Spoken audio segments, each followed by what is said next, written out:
Hai, Shalom semua. Bertemu lagi kita dalam program Rhapsody of Reality TNI Malaysia. Hari ini, saya Kristi Suzy Busut akan berkongsikan firman Tuhan yang bertajuk Kamu membawa kemuliaan dalam dirimu. Apabila Tuhan membangunkan Sion, Dia akan menampakkan diri dalam kemuliaannya. Hal ini akan dituliskan untuk generasi yang akan datang.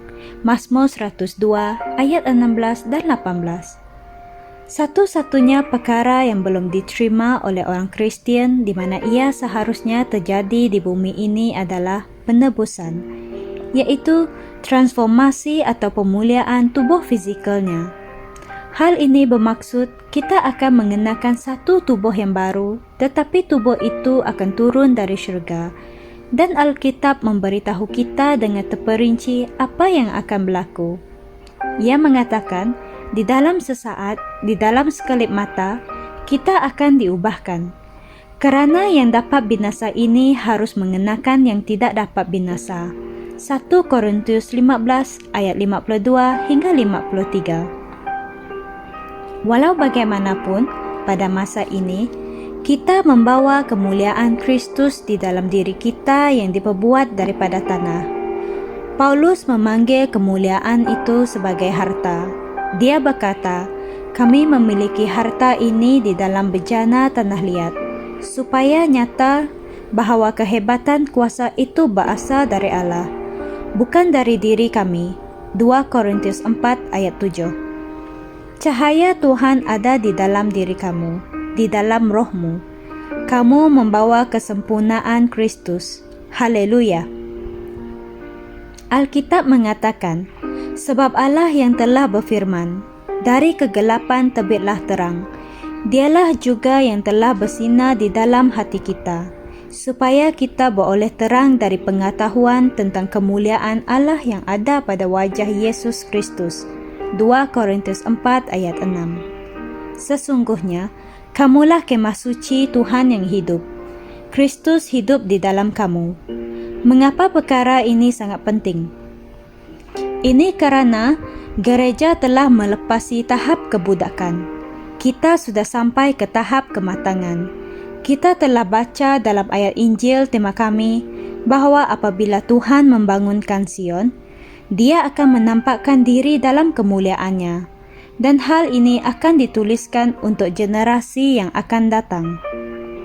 Inilah generasi yang dinyatakan itu, generasi yang dipanggil untuk menyatakan kemuliaannya di bumi. Inilah saat yang dinanti-nantikan oleh bumi. Roma 8 ayat 19 mengatakan, sebab dengan penuh kerinduan, seluruh makhluk menantikan saat anak-anak Allah dinyatakan. Kita sekarang berada di kedudukan kita. Kita telah menduduki tempat kekuasaan kita, memberi impak kepada dunia kita dengan kemuliaan Tuhan. Mari kita bersama membuat pengakuan. Ketika aku merenungkan firman, aku berterusan berubah. Dan bukan sahaja aku berjalan dalam kemuliaan, malah aku adalah kemuliaan Tuhan. Dengan kemuliaan ini, aku memberi impak kepada duniaku hari ini, mengubah situasi yang kehilangan harapan dan bersinar dengan begitu terang di dunia yang gelap. Aku tidak boleh dikalahkan. Haleluya. Untuk renungan tambahan, kalian boleh membaca di Yohanes 17 ayat 22, 2 Korintus 3 ayat 18, dan Yesaya 60 ayat 1 hingga 2. Sekian sampai di sini sahaja perkongsian saya pada hari ini. Tuhan memberkati. Kami percaya saudara-saudari semua telah diberkati dengan perkongsian firman dari Rhapsody Reality. Bagi sesiapa yang ingin menjadikan Yesus Kristus sebagai Tuhan dalam kehidupanmu, kamu boleh mengucapkan doa ini bersama dengan saya. Ya Tuhan Allah, aku mempercayai Yesus Kristus, Anak Allah yang hidup dengan sepenuh hatiku. Aku percaya Dia telah mati untukku dan Allah telah membangkitkan dia dari kematian. Aku percaya dia hidup hari ini. Aku mengaku dengan mulutku bahwa Yesus Kristus adalah Tuhan dalam hidupku mulai dari hari ini. Melalui dia dan di dalam namanya, aku mempunyai kehidupan yang kekal. Aku telah dilahirkan semula. Terima kasih Allah kerana menyelamatkan jiwaku. Aku sekarang adalah anak Allah. Haleluya.